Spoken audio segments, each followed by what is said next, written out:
Welcome, everybody, to another Live with Kevin, another future episode of the Remarkable Leadership Podcast. So very glad that you're with me today. And if you're with us live, a special welcome to you. And what I'd love for you to do is to go into the comments of whatever social platform you're on right now and say hello. Tell us where you're located. Give us a sense of where you are and who you are. That would be really fantastic. And while you're here, I ask you that question for two reasons. One is selfish for me, so that I have a sense of who's here. But I ask it for you too, because I want you to get used to typing over the next 30 minutes or so. Because if you have a question, I want you to share it. I mean, just imagine that you were joining my guest and I around a table, we're having a meal or we're having a cup of coffee or whatever. And if you had a question, you would ask it, right? If you had a comment, you would share it. If you had an idea, you would offer it. And that's what I want you to do here, even though we're not in physical proximity. So when you do that, you will get more from our time. But more than that, you will help make a better conversation for my guest and I, and eventually make this a better podcast episode. So hope you will do that. Engage with us, engage in your mind, but engage with your fingers as well. So because this will not just be this live stream, but will also be a podcast, what I'm going to do now is where a countdown for Marissa, where we will trim this opening to start with the podcast. So Marissa, this is for you in 3, 2, 1. Intelligence matters. And in the context of leadership, we often think about that intelligence in terms of emotional intelligence or interpersonal intelligence, perhaps. Today, though, we're talking about spiritual intelligence. Now, we're not talking about religious belief or fervor or the opposite of those things, but we're talking about behaviors that transcend those things and set us apart from those leaders who can inspire themselves and others. Inspire ourselves and others. Welcome to another episode of the Remarkable Leadership Podcast, where we are helping leaders grow personally and professionally to lead more effectively and make a bigger difference for their teams, organizations, and the world. If you are listening to this podcast, you could be joining us in the future for live episodes on your favorite social channel. You can do that and get access to when we're doing those live streams, and therefore interact with us and even get this valuable information sooner by joining our Facebook or LinkedIn groups. Just go to remarkablepodcast.com/Facebook or remarkablepodcast.com/LinkedIn. Today's episode is brought to you by our Remarkable Masterclasses, picked from 13 important life and leadership skills to help you become more effective, productive, and confident while overcoming some of a leader's toughest challenges.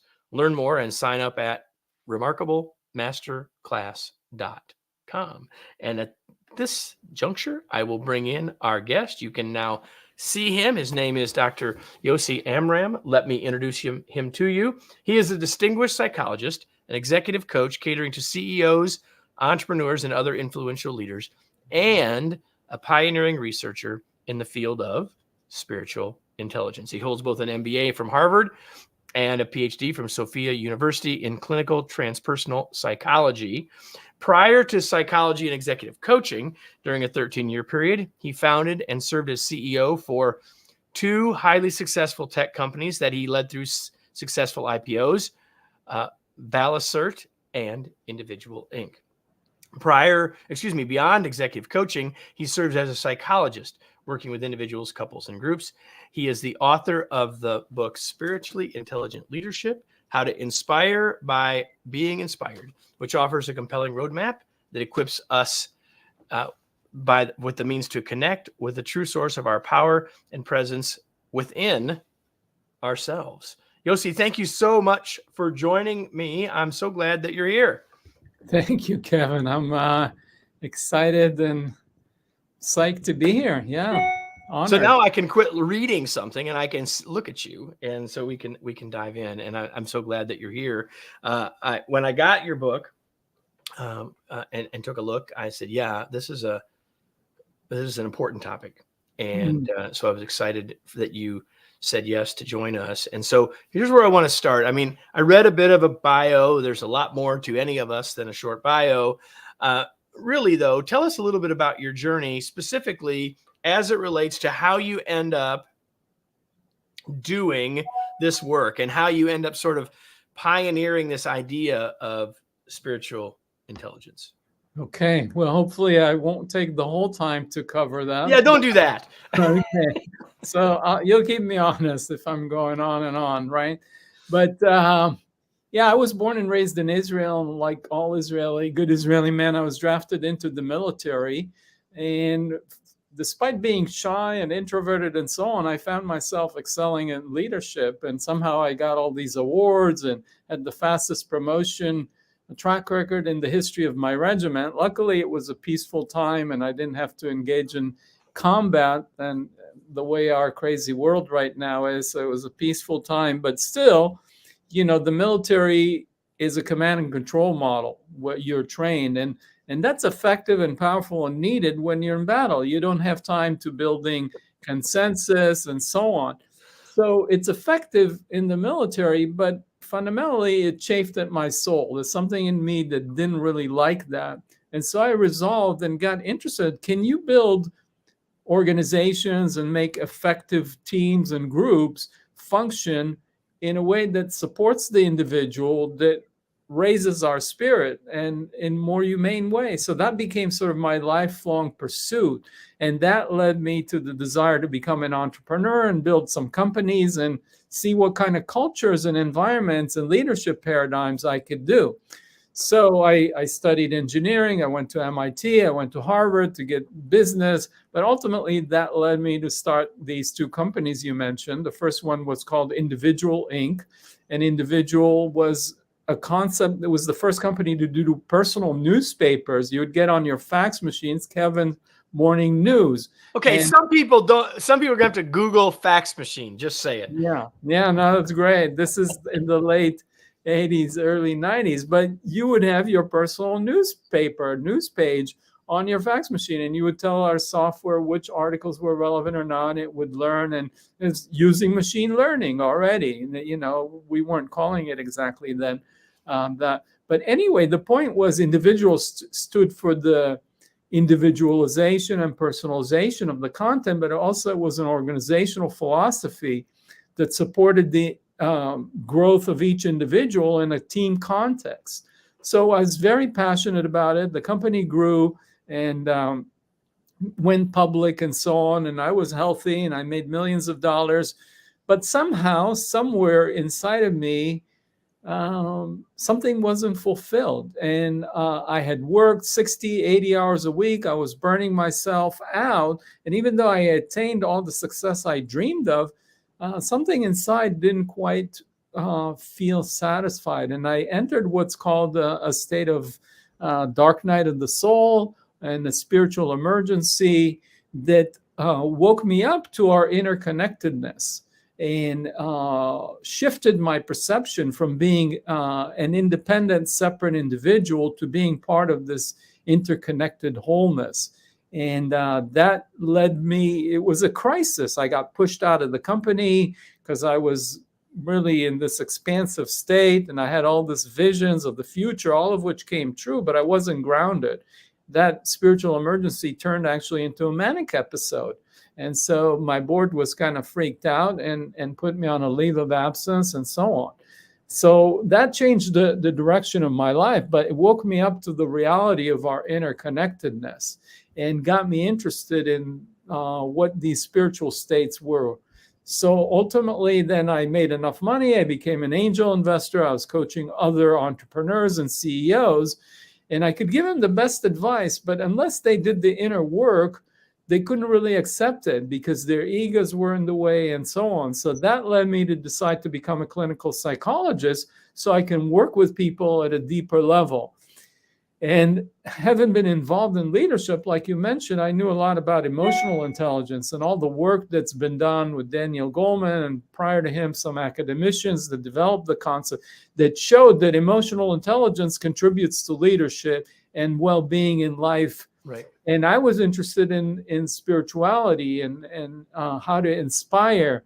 And then I heard the term spiritual intelligence. I was like, wow, that would be a beautiful parallel to emotional intelligence. But what is spiritual intelligence? Great. You put it in the question. I put it up there. So So that got me onto this journey of what is it. So I had to do all the academic research to define it and find a way to measure it. Because if you want to show that it contributes to leadership effectiveness, you have to find a way to define and measure it and operationalize it. So that was my research that now has received over 1,000 academic citations defining what spiritual intelligence is and how to measure it. Was the first academically validated measure. You Let's mentioned start there. Yeah. You told me I could stop you, so I'm going to do that. Please. So let's start there.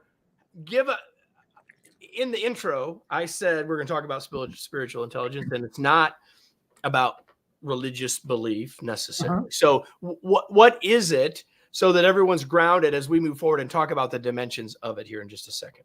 Awesome. Thank you for that question and pausing me. So spiritual intelligence is very analogous to emotional intelligence, but it's different. What is emotional intelligence? It's the ability to draw on emotional resources and information to help regulate and manage our own and others' emotions. That's kind of broadly the definition. So by analogy, what is spiritual intelligence? The ability to draw on spiritual resources and embody qualities that have been hailed by all the world's wisdom traditions and use that to enhance our functioning and well-being in daily life. So what are these qualities? These are qualities like purpose and service and gratitude and joy and beauty and integrity and higher self and intuition, forgiveness. These are qualities that throughout the ages have been looked at as virtues that lead to better life. And so exactly as you said, spiritual intelligence is not belief in God or higher power or any belief. It's not an experience. People talk about an awakening experience that can lead to an enlightenment. It's not a momentary experience. It's the embodiment of these qualities.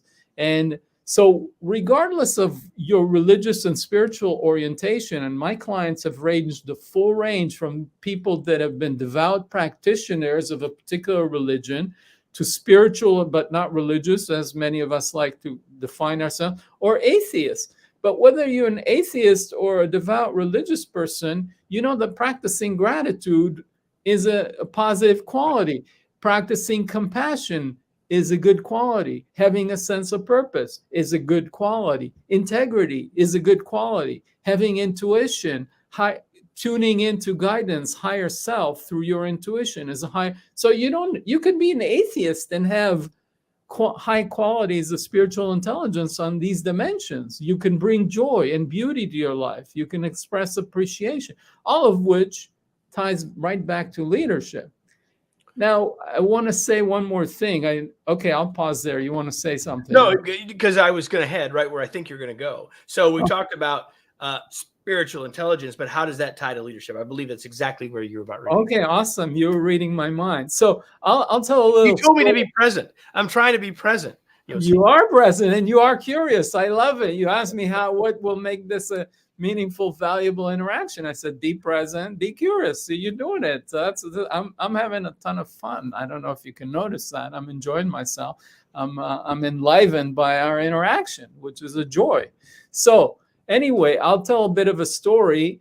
When one of my first business school classes in 1982, believe it or not, was this case study at Harvard about managers and leaders. Are they the same or different? What's the difference between management and leadership? Well, this was a case written by this legendary professor, Abraham Zalesnik, and his point was managers make decisions, they control resources, and they manage things. Leaders inspire. That's the difference between a manager and a leader. So leaders in their essence inspire. So you think about what is the root of the word inspire. It's spirit. What is spirit? Spirit is the breath of life, the life animating force. So how do leaders inspire? Basically, they breathe life and cohesion into their organization by mobilizing meaning, by having a sense of vision of where we're going, what are the values. So all of that enlivens the organizations and the team around them and motivates. And that's the life force of the team, the organization, its purpose, its goal. it's cohesion. So spiritual intelligence is tightly related to that, because all these qualities of spiritual intelligence that I talked about, like purpose and service and gratitude and integrity and vision, those are the dimensions of spiritual intelligence that directly relate to what leadership is about. So I hope I'm beginning Yeah, to. so that's exactly right. So, the title of this podcast, or of this live stream, if you tuned in there, was how to inspire by being inspired. So hopefully now, everybody, you see the connection between that promise and what we're talking about so far. So the big idea of your work and of the book we've just talked about. Now the framework, or the dimensions of this, there are 7 of them in the book. And what I'd like to do is just have Actually, you. before we dive there, can I make a couple other points? I'm sorry to interrupt you. No, go ahead. I want to highlight, because it was implicit in what you were saying, but I want to just kind of explicate it because I think it's crucial. So first, how to inspire by being inspired. So what's the premise here? My clients come to me and people want to be inspiring leaders. And I say, well, would you rather be inspiring or would you rather be inspired? And when you realize, it's like most people, we want to be inspiring, but when we focus on being inspiring, it's like we're putting the cart before the horse. We're giving away our power. Other people decide whether we're inspiring or not. It's not within our power. So 100%. we have to be inspired. And when we're inspired, when we're lit up by a vision and a sense of purpose, that energy then draws other to us. So we cannot inspire others until and when we are inspired. So first thing is we got to get inspired.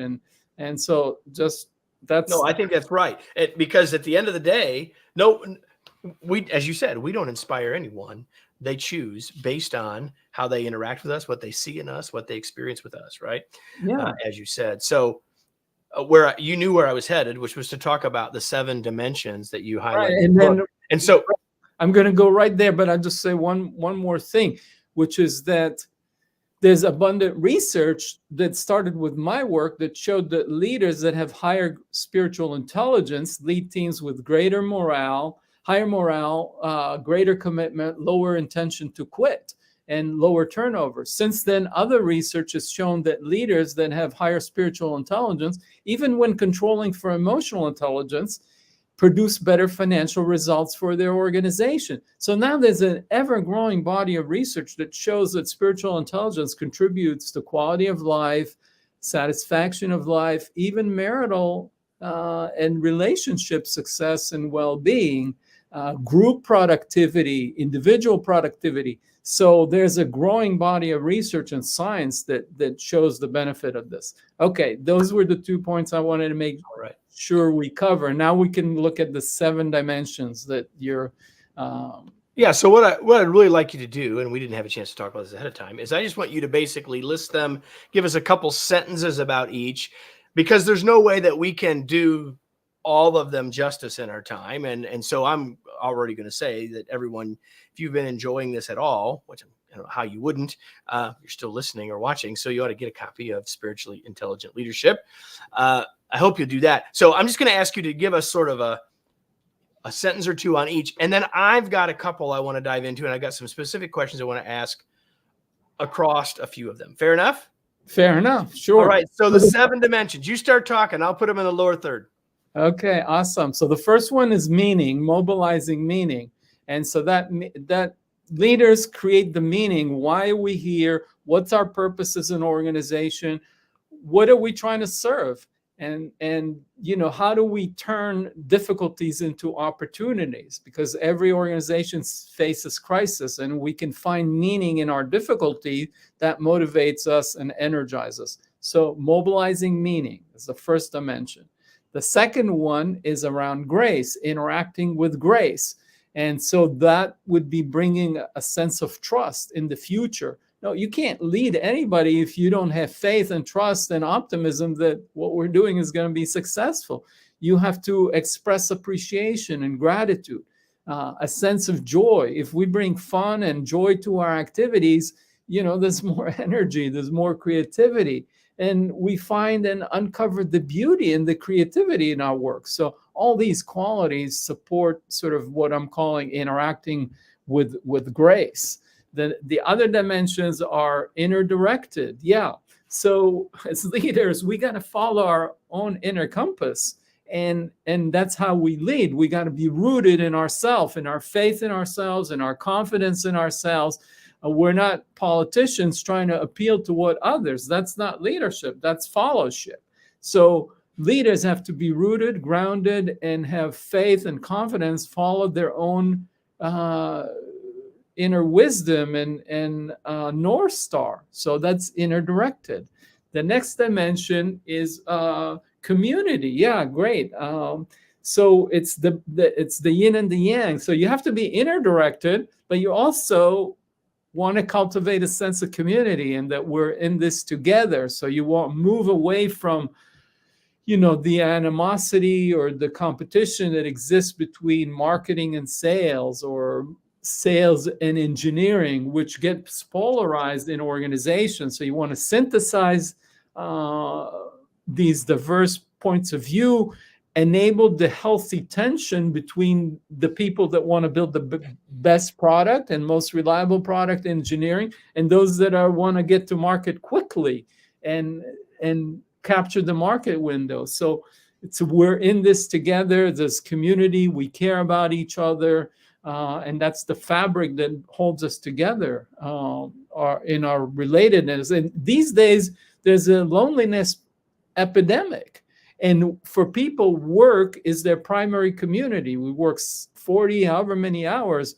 We have more human interactions at work than anywhere else, and more single adult households than ever were. So giving people a sense of belonging is super important for their motivation, health, and well-being, and hence productivity. So we're in this together, and that sense of community is super important. Next is presence. So, the greatest thing is, like, if I'm interacting with you right now, I'm trying to lead you, or I'm trying to sell you on something or whatever. If I'm not present, I'm looking out, I'm looking at my phone, I'm thinking about, my meeting, how did I do in the last meeting? What am I going to do tomorrow? So wait a minute. You're saying that multitasking isn't one of the behaviors of being a spiritually intelligent leader? Is that what you're telling me?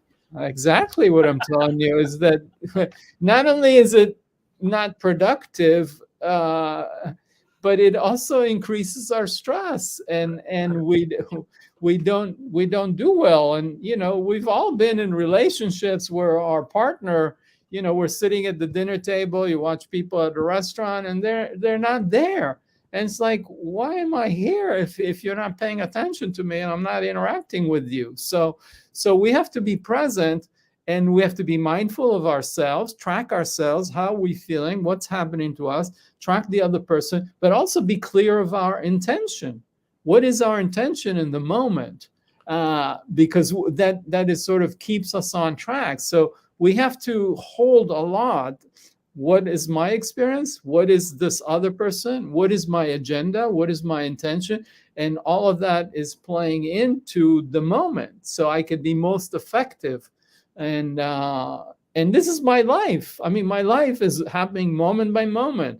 And there's a Las Vegas casino sign. It says you have to be present to win. So life passes us by and we're somewhere else, and our life is gone. We're not living it if we're not present. So this is a personal thing, but as a leader, you're not going to influence someone if they don't feel you care about them and you're not present with them. You're doing their review, you're giving them feedback, you're doing your one-on-ones. You have to be present. Otherwise, you're disrespecting people. They don't care. You don't care, they don't care back. There are two more. Yeah, two more. So truth. Yeah. Truth is like, we have to be motivated by truth and as opposed to our ego. So when I'm motivated by ego, I want to be right. I want my ideas to be right. When we're motivated by truth, we're open. We want to get the best ideas forward. And so if the market is telling us that the product's not working, we're not going to be, I don't care what our customers say. it's what I say. This is the best, or so we want to be open to, and that creates an environment where people want to speak their thing, and the best ideas get synthesized and come together, and then there's this intelligence that happens at the team level. And we have to put our ego aside. And all the research shows that humble leaders, good listening leaders, are the most effective leaders these days. So truth is what we're after, not our ego's grandiosity. The last one Is and because I'm older now, Mhm. this is one of my favorites. Yeah, wisdom. So wisdom, we have to tap into wisdom. So what is wisdom? Is listening to our intuition. We do all the calculations and the decision analysis, and we run the spreadsheets and the models and the Gantt charts and the KPIs and the OKRs and whatever. But at the end of the day, critical decisions, we have to listen to our gut, and we have to trust our gut as leaders, and we have to connect to our higher self that can give us guidance, and we connect to our future self. Oftentimes, one of the easiest access points is like when we're facing a problem, is like thinking, okay, 10, 15 years from now that I've been successful and achieved everything I dreamed of, and I look back at the situation, what advice would that future self give me? That enables me to tap into wisdom that's available right here, right now. So the wisdom is the ability to tune into intuition, to have our higher self, to find time for rejuvenation and practices like meditation or exercise, and all of those qualities, that because our productivity is not tied to just how many hours we work. It's what's the quality and the energy and the vibration and the frequency that we're bringing. So we have to invest in ourselves. So those are all the things that support our being able to be at the top of our game, where we have access to all these resources like our intuition, our future self, our higher self. I hope I'm making sense. Yeah. So you'll see there's so many questions I could ask, so many things I thought about as I was reading the book. And yet, as I said, we have a limited amount of time. So I've got a couple things that I think, I'm trying to think about what listeners might be thinking. And so one of them is, you talk about being inner-directed, and you talked passionately, as you did about all of them, about being inner-directed. And yet many wise people would say, listen, leaders must have an outward mindset. They must be focused on others and not on themselves. And I know that you agree with that, but help people see that tension or that dichotomy in a helpful and healthy way. Yeah, no, that's a great call out. So inner directed is the ability to listen to your higher wisdom, but when you're tuned into truth, and that's why you have these yin and yang qualities. You're inner directed, but you're also focused on egolessness and humility, as I mentioned, where you're motivated by truth. So all of these things go together, and you are driven by your calling, by your purpose, by service. So meaning comes from purpose and service. So it's not about your ego, it's about your purpose, your service, but you are following your inner guidance and North Star in service of something that's greater than you. So I hope that and that explains that you're open, and you're listening to customers, you're listening to your employees, you're listening to your stakeholders, and you're taking a holistic perspective on it, and you're integrating and synthesizing all of it. And sometimes you have to make a call or a decision, and that's where you can listen to your higher guidance. Am I making sense? Yeah, absolutely. So I'm guessing that some people who are listening and saw the title, how to inspire by being inspired, expected that a word would have been used before now. We're 25 minutes in, and I don't believe we've said this word. Uh-huh. And so tell me the connection between everything we've said Uh-huh. and this phrase or this word that people might be thinking about, attitude. Like, how is all of the stuff, all of the dimensions of spiritual intelligence connected to the idea of attitude?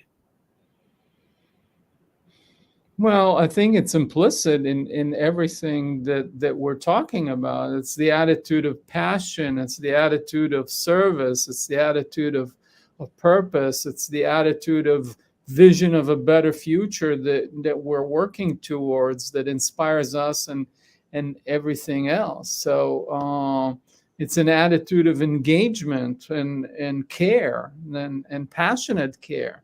So it's not an attitude of indifference. I'm cool. I don't care. And it's like engagement. It's presence. It's care. It's devotion. There's a So, devotion to our purpose, devotion to our calling to serve. It's devotion to the truth. Those are deep attitudes. okay. So one of the things you said earlier, to which I agree 100%. In fact, I've said it many, many times, is that we are experiencing significant issues, an epidemic, if you will, of loneliness. And Uh-huh. so my question to you is, in all the work that you're doing here and all the stuff that you've outlined for us, some of those who are listening or watching are leading teams at a distance. Some or all of their folks are at a distance from them, some or all of the time. Uh-huh. Are there any? Obviously, everything we've talked about can connect to wherever people are physically located. But give us a couple of examples of how what we've talked about specifically applies if you're leading a team like me that doesn't see their team every day. Uh-huh.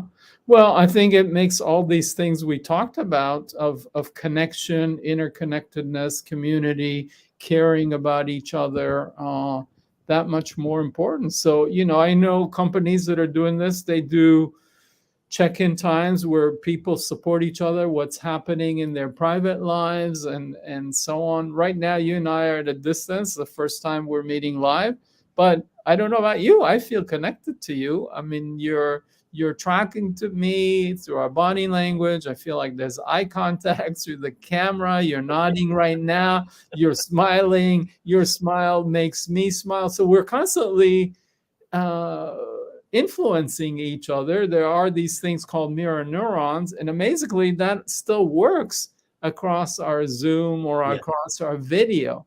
Right. So I think, if we get to some agreement around why we're here, what's our purpose, what's our values, that weaves the fabric of our connection and community, even we're across the world. And if we once in a while, once a year, we can gather in person, do an offsite, whatever, that's all the more extra. That is exactly our team, once a year.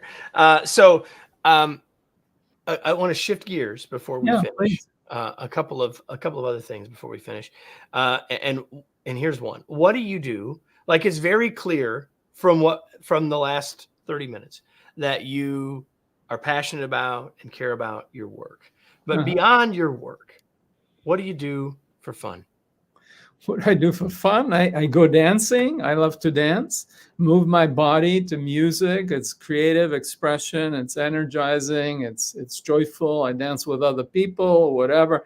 I also love nature. I walk this morning at 6:30 before the sunrise. I was down at the beach near my house, walking, watching the birds, watching the sunrise, doing my exercises of qigong, getting my heart rate up. It's just beautiful. Connecting to nature, the beauty inspires me.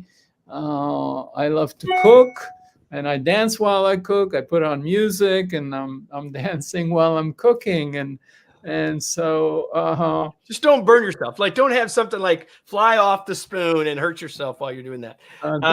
Thank you. The only thing you knew I was going to ask you was this.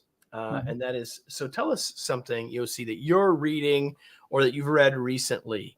Just share something with us if you would.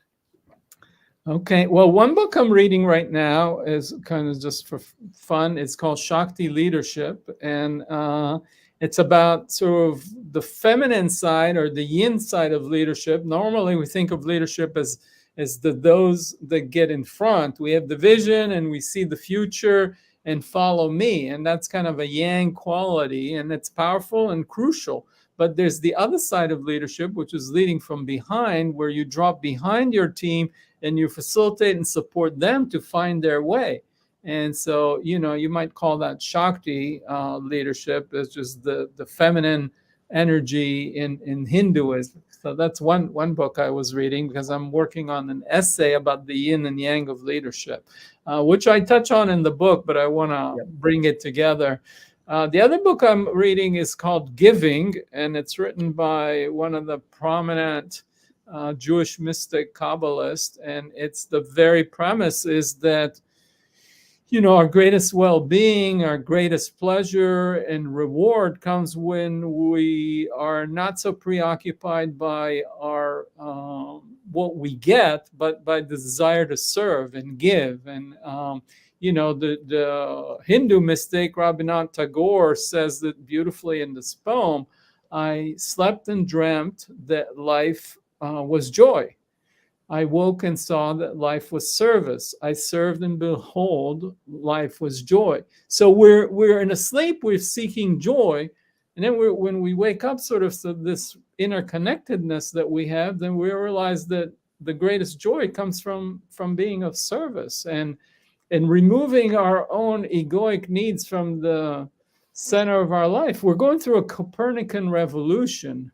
Prior to Copernicus, we thought that the Earth was at the center of the world, the universe. Right. And if you look at the sky, you see during the day the sun is moving across, right? And you think that the Earth is in the center and the sun moves around, but then we discovered, no, we're not at the center. The sun is at the center. We're going around, and the Earth is an offshoot of the sun, which sustains it and gives it energy and life.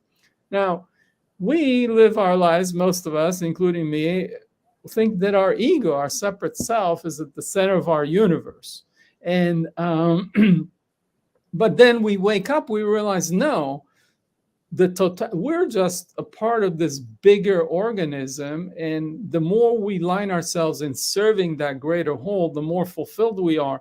It's like the heart saying, oh, I'm the heart. I'm going to keep the best blood that's most oxygenated for myself. And that might be nice for the first 5 minutes. The heart will be invigorated. But after a while, the lungs are going to start atrophying, and all the other systems, the brain won't work so well. So, and then the heart will start diminishing and can't survive because it needs the totality. So when we're focused on our egoic needs, we're kind of disconnecting ourselves from the broader wholeness that we're embedded, that we're a part of. And when we focus on the wellness of the whole, then we find our deepest fulfillment. And that's our service and our purpose, and where we use our gifts in service. So that's kind of the theme of this book about giving. Perfect. So we've been talking with Dr. Yossi Amram, the author of the book Spiritually Intelligent Leadership. I will hold it up for those who are watching. And why don't you tell us where we can learn more? Where do you want to point people? Where can they get the book? Here's the chance to tell people how to connect with you.